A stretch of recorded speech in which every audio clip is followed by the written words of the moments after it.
Hi, it's finished. Fulham won, Arsenal won.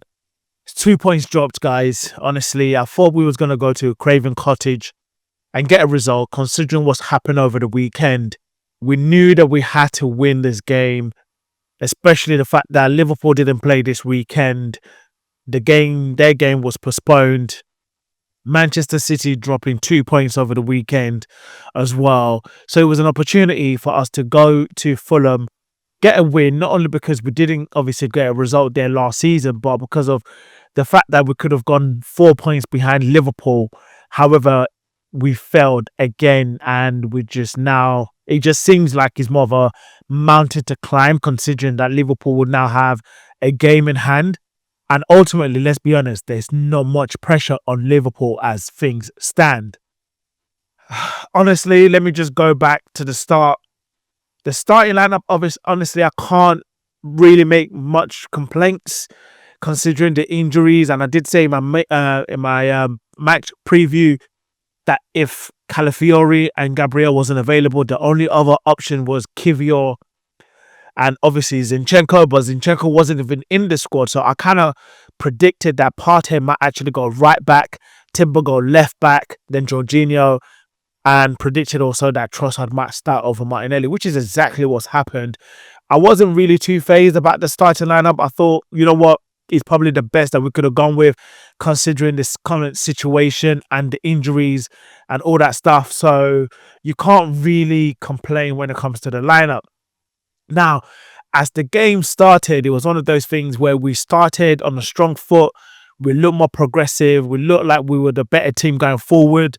Fulham didn't really have much offering until that one chance in the 10th or 11th minute. And it was poor defending, in my opinion, from Kivior. Raul Jimenez just literally ran on the wrong side of him. He knew he was on the wrong side of him. And then he went on the other side of Kivior. But Kivior was so deluded. He couldn't even keep up with play, and he lost his marker. He lost his player. And Raul Jimenez obviously does what he does best and score goals. We know he's he's one of those players, give him a chance. The likelihood is he's going to put it in the net. And that's exactly what happened. And what did Fulham do? They sit back and just said, you know what? You have the ball and let's see what you can do and try to penetrate us. As much as we had the majority of possession in that first half, we could not create any chance. I think I counted maybe Lennon made 1 or 2 saves, if even that. But unfortunately, we couldn't make any chances. And it's become as much as we keep bantering and having a good time about it and so forth. But it's like now we're dependent on corners. We're dependent on set pieces. You know, Kai Havertz obviously wasn't even offering anything up front, which I'll get into that in terms of striker in a minute. But I just feel that every time he drops in deep into that sort of number 10 or number 8 role, and it comes in short. But when we now go up front, when Saka puts in the ball in the box, there's no one close to it. It was almost like ooh and ahs and near miss. It's near misses and everything. It's just like that first half was so poor. Come back in the second half. I thought, okay, you know what? Maybe let's switch things up a little bit, and all that kind of stuff. And we started off okay. And then we tried and tried. Them ones that you say, you're knocking, but nothing is opening. There's no doors. Because Fulham are quite good at defending. They're resilient when it comes to putting 11 men behind the ball.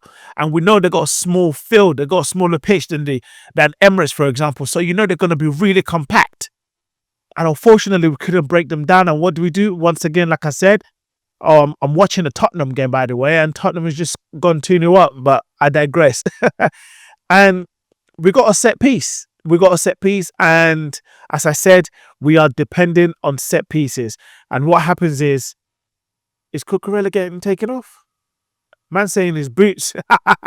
He says his boots are not working properly, guys. He concedes 2 goals and said his boots are not working properly. I digress. And again, it's like we're sort of relying on corners. And yes, we kind of warned Fulham in the first half. One of the corners, they kind of kept us at bay, to be fair, in the first half with the corners. And it was just a matter of time, let's be honest. We broke them down with the corner, and yeah, we just, I mean, great goal from Saliba this time around. He does know what he's doing. He didn't come off his backside. He's now obviously slotted it in, and obviously there was a little bit of scare whether it was onside, offside.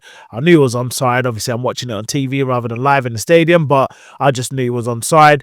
And again, we just kept knocking and knocking, made a few substitutions. Honestly, I have to question some of the substitutions from Arteta today, because I just thought, I'm not gonna lie, like, I would have kept Havertz on, honestly speaking, because he's just come on and he didn't offer nothing. Martinelli offered something. Waneri, I think he just came on because I just believe that there might be an issue when it comes to Martin Odegaard. I do believe, because there's a lot of challenges in that game that potentially could be putting Odegaard out for a couple of games, but let's see how that goes. And I got a funny feeling that was probably precautionary in regards to that. And which again, we just kept knocking and knocking and knocking, and then before you know it, we thought we had the winner. Great cross. I have to say, great cross from Martinelli and great header from Bukayo Saka. So we thought we had a winner there. Honestly, my voice was gone then. But then I looked at it again. I thought, that looks offside. That looks offside. And Lord behold, it was offside. Now the thing is, Martinelli, you are lazy. That was a lazy move. A player that has so much pace, looking down the line, you should not be offside from that position. I don't care what anyone says. He should not be offside from that position. You are looking straight down the bloody line. You should be keeping yourself onside. You've got more pace than Wilson that was marking you on that flank. You should not be offside. And what does he do? He gets offside. Like I said, everything after that was fantastic. I just honestly, I just asked the question, like, what does Martinelli? I used to like the guy, but I'm kind of getting off of him a little bit. I'm just like, what else is he actually offering? Let's be honest, like Bukayo Saka 1-on-1, no one can hardly get off the ball off of Bukayo Saka. Let's be honest. He does step overs. It cuts in, it cuts back. It goes good crosses in. It scores goals. But sometimes I'm like, Martinelli, offer more. Surely it can't just be pace. Surely not. Sometimes I look at him, I'm like, this guy can't even do a step over. Like, take on your man, do a step over, use your pace a little bit. Half of the crosses, apart from that one that he did, was wild.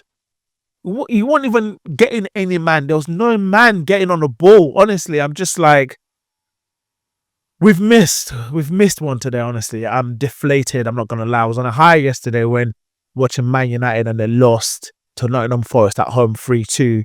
And I just thought, you know what, Liverpool didn't play. Manchester City dropped points. Manchester United lost, and I was having a banter weekend. And I thought, you know what, Arsenal, just go to Fulham and just win, and it'll just top up my weekend. And now I just feel so deflated. And talking about the whole striker issue, I don't know if it is possible. I really don't. But we need a striker in January if we want to actually go on to win this league. Because the second half of the season, we still have to play all these big teams: the Liverpools, Man City, Man United again, Tottenham again, Chelsea again. We still and Fulham again, Aston Villa, Newcastle. And the likelihood is we're probably gonna get more injuries. We need to do something in January. I don't honestly, right now, I'm sitting here, I can't exactly tell you what it is that we need to do, but something needs to get done if we can. We need somebody up front. We need a striker or something. We need a Kudus, for example, from West Ham. We need, I don't know, Osimhen. We're not getting Gokares. We're not getting a Seska. I don't even know. Personally, the striker that I want is Isak. Scored again yesterday for Newcastle. I know they lost against who was it that they lost against Brentford, but he scored again. The guy keeps scoring. Scored against Liverpool, scored against Brentford. He just keeps scoring. For me, my number one striker right now has to be Isak. So Guys, it's not a good weekend, man. Honestly, it's like, yes, it's only a draw, but these are the minute game. These are the minimal margins like last season. These kind of games is what cost us the league last season. It's these games. It's what cost us the league last season. And I thought we were going to come back this season and rectify it. But unfortunately, we know the team that we're playing. We know how good they are in defense, but we still can't get it over the line. It is so frustrating. Honestly, guys, let me know what you guys think about the game in the comments. I'm deflated, honestly. We look forward to our Champions League game against Monaco on Wednesday, and yeah, we go again in the Premier League next weekend. I'm deflated, guys. Yeah. As per usual, leave your comments, leave your thoughts in the comments below. Like, share, subscribe, and I'll speak to you guys on the next one.